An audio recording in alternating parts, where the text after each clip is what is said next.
Well, I think it's mostly about my grandparents. They spent most of their life broke trying to pay for land. Hell, all the ground's been mortgaged on and off 3 or 4 times or more. They'd get a mortgage paid off and have to borrow it back the next year, which I guess it's all great. You don't own the land, it owns you. I don't know if it's all good or all bad, but it's sure different than it was 40 years ago. And you've got to do so much change to stay in the game.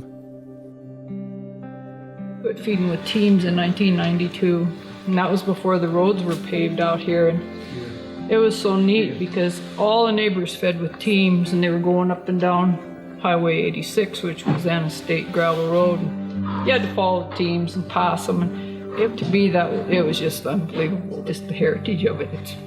It's what made it be what it is. You gotta have horses.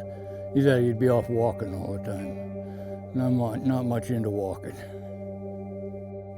And especially the mountain country that we run in. If you're a Woosley, horses are something that have been a part of your life. They might not be a current part of your life, and maybe you got into motorcycles or baseball, and that's great, and we all support it, but guaranteed that if you started out as a Woosley, you started on a horse. My daughter's 7, and when he's teaching her stuff, he's always quiet and doesn't lose his temper, and really just wants to help that next generation come. He really has an eye for little things, and I mean not just like details of the ranching, but like he'll be the one that's like, oh, did you see this bluebird built a nest over here? Or, that this elk cow has twins up the way, or there's a moose calf, and stuff that a lot of people would just go by, or it's stuff that he really pays attention to and enjoys, and I think that's part of why all of his kids, though, like all of us, love agriculture so much, is he passed that on. And ranching can be stressful, but if you can step back and kind of look at the little stuff and look around at where we live, and not everybody gets to do this, it's kind of makes it a little better on the days that you kind of wonder why you're doing it. Well, that's the way families ought to be.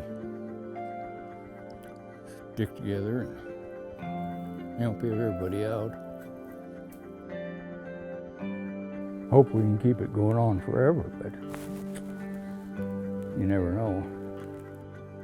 Yeah, everybody said, well, you ought to just sell out and retire. Well, what would I do? I could go prairie dog hunting for 2 weeks and go fishing for a week, and that leaves a lot of year left.